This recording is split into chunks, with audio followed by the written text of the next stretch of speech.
We're here at TSI NY, Transitional Services in New York, with Larry Grubler, who I've interviewed before. I've always spoken very highly. I have such respect for him and the work that he does. It's great to see you again, Larry. Good to see Always you. really good to interview you. And the stuff that we've talked about before of what you do, and the Turn the Page Again bookstores, and we've been in there and we did an interview with you there. So now here we are in the midst of a coronavirus pandemic with quarantining. When you're dealing with so many people, a lot of them close together with bookstores, how has this all affected you, and how are you dealing with it? It hasn't been easy, Greg, to be honest with you, and I really appreciate you spending the time with me today to talk a little bit about it, because mental health has always been an issue, and there's always been a major stigma with it. And we service about 4,000 people per year who have serious and persistent mental illness. But this pandemic has really brought to the forefront mental health issues. People are suffering from anxiety, from depression, not knowing what's going to happen, where they need to call out for help. We've had to change even things like people used to come for appointments. They can't come to appointments anymore. Everything is done via telehealth for our clinic and our program. What's that called? Telehealth? Never heard of it. Yeah. How does that work? Telehealth. So basically you call your doctor or your therapist for your therapy appointment. You get your prescriptions based upon what the doctor's seeing over the phone. Clearly that doesn't happen in our residential programs, where staff have been working 24 hours a day, 7 days a week since it started. They have to be on site. We're all considered essential workers, and it's been tough. The staff have been fantastic. They've been coming to work. I had a woman the other day that stayed with a client that was having a baby for 39 hours. That's the level of commitment that the staff have, and they've done a tremendous job. But this whole thing has not been easy on them, because they come to work and then they have to go back to their families, and they don't know, are they going to catch the virus? What's going to happen? We have had staff that have the virus. We've had 75 clients test positive. We've had 12 clients pass away. I had 2 staff pass away. My assistant of 28 years has been in the hospital for 11 or 12 weeks now. And so it really has had an impact on us on many, many different levels. We started this series that we called it the Forgotten Frontliners. When at 7 o'clock, when people are clanging pots and pans out the windows and clapping and showing tribute to them, we started talking about, well, yes, the nurses and the doctors who are those frontliners, who are really putting themselves in the middle of it, and then in the middle of danger. And then we started talking about even cashiers at supermarkets. Then we talked about the school safety agents that are always there right at the food lines. But here is a forgotten frontliner, if there ever was one. You're taking care of all not mentally ill, but okay. People have a mental illness, and that's exactly what it is. And you're dealing with them on a one-to-one basis in a facility and showing up every day to take care of them. Absolutely.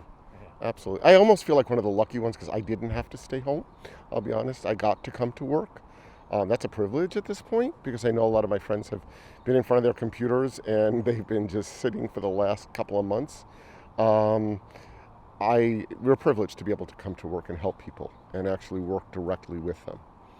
But then the heartbreak of actually having people close to you that have gotten it and then died from it. Yeah, these people I've known for a very long time. They're not necessarily all immune compromised. They're not all old. It's just been a really eclectic group of people that have been affected by this virus. It's been hard. What's kept you going, the funding, you've done big fundraisers. That's going to have to affect you now, because I've been to your fundraisers. We've covered them with hundreds of people showing up, donating money, helping keep this wonderful service going. How are you going to deal with fundraising now? Well, we've actually had to cancel all of our fundraising events through 2020. It's got to take a hit from it. You had to, because you're not going to get people together. And the venues have been really supportive and understood that we had to cancel and are willing to apply the money towards the following year. But we are going to be reaching out to our supporters to say, look, we can't get together, we can't break bread together, but we do need the support. So would you continue to support us during this time? And we're hoping there will be a positive response to that. We're going to be reposting the previous interviews and stories we did with Larry, and about Turn the Page Again, and about Transitional Services of New York, and that has a lot of the information on it, and a lot of Larry's story. But tell people now where they could go if they wanted to see more about you and if they wanted to donate and help keep you going? Sure. They can go right onto www.tsiny.org, and all the information is there. They can email me directly at lgrubler@tsiny.org, or call the office at 718-746-6647, and I'll be more than happy to direct them. The bookstore is opening up, by the way, July 1st. We're reopening. We're taking all the necessary precautions. The clients and the staff are thrilled to get back. That's really exciting, and you've got the Cuban restaurant opening right next to you, and that's kind of gotten busy. But yes, it's and we loved doing the stories about the bookstore. Bringing a bookstore back, period, was wonderful. But then right in the heart of Bell Boulevard, between 39th Avenue and 40th, is Turn the Page Again. And we've actually gotten a lot of books and things donated there. Oh yeah, you guys, the community has been fantastic. I couldn't have asked for more from that community at all. They've been great. Do you have other bookstores now than that one? Just that one, Yeah. and it's only a funding issue. If every other community board would love it. They've actually asked me if we would open up a store like that in their community, but it's a funding issue. We do get funded by the City Department of Health and Mental Hygiene. I want to thank you so much. I want to thank you for the time you've just given us. We're going to post more of the information so people can see more about you. Are there any overriding or important messages you'd like to get out now, and just to tell people about the mental health issue and the crisis? I'm gonna just go into that a little bit. On our social media, I notice an agitation and energy that is a little alarming. The reaction time for people, the reaction to things, the polarization. I mean, I mentioned that we've got a lot of people are nervous because a lot of posting is going on our social media pages about Black Lives Matter and then Blue Lives and support the blue. It's almost as if they're becoming polarized against each other. And now we've got some protests happening on the same day. That's alarming people. But the people that you're caring for, and you're seeing that these kind of same issues are happening with your, I don't want to call them patients, but who you care for. Residents, the people that live with us, the consumers. Absolutely, this is life, and affects all of them, affects all of the staff. It's just not an easy time. I think people do need to take care of their mental health. I'm so happy that you're giving me an opportunity to talk. And if you can get people to talk to each other about all of these issues that you mentioned and learn from each other. I mean, I've had to learn a tremendous amount. And my staff have been really helping me with that. I reached out to them and said, what would you like me to talk about? What do you want me to say? How can I represent you the best? I'm lucky. I get to be the face of the agency. I have a wonderful job. But I want to make sure that I'm representing the people that we're working with and the people that we're serving. It's not about me. But I do, if I had to say anything to the community, reach out for help if you feel like you need it. Mental health is extremely important. All of these issues that we're facing, the political issues, the racial issues, the health issues, the COVID issues, they are anxiety producing. And I don't think I've met one person that's walking around in a fog and saying it doesn't feel good. It doesn't feel good.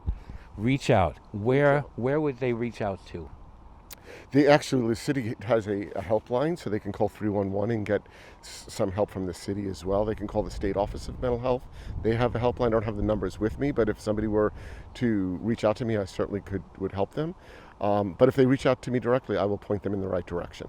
Great. You know what? We care for Janet, Yes. Denny, and she's doing great, and we have her working with us. We found a phone number, and it wasn't like the suicide hotline. It was like a conversation hotline. If someone just needed someone to talk to, and we might put that telephone number up too. Please. But we're finding that those services are out there. It doesn't have to be very dramatic. If you just want to talk to somebody, you can call. But now you know that you can call Larry. And I will point you in the right direction. And even if you're an essential worker, this has to have an impact on you. You're seeing people that are sick all the time. There's going to be a lot of repercussions after this is over. And it will be. We will get back to normal, whatever normal is. But we will get back to normal. So. Listen, thank you very much. I'm going to do something right here and put you on the spot. We've been doing these forums where I'm going live with people and Zooming meetings. I would love to invite you and have you join us on a forum and give us 15 minutes. We just go online. We've got a wonderful audience that looks and is listening to us. And maybe you could talk to us on one of our forums too. They usually happen at 9 o'clock at night. But if you wouldn't mind, I'll announce it. We'll figure out the date, and I've just put him on the spot, and then we'll have you come in and speak to us on one of our forums. Greg, you've been extremely supportive of transitional services. If I can do that for you, I'd be more than happy to. And do it for the community? Absolutely. Well, you got a win-win right there. Thank you. Thank you so much. I really appreciate it. And we've done our social distancing and wearing our mask and sanitizing. Hands, and it's hard. It's hard. Yeah. All of your normal habits, you have to say, no, never mind. I'm a real hugger, so it's real. It is. It's very hard for me. So. Thank you again. Thanks a lot. Bye.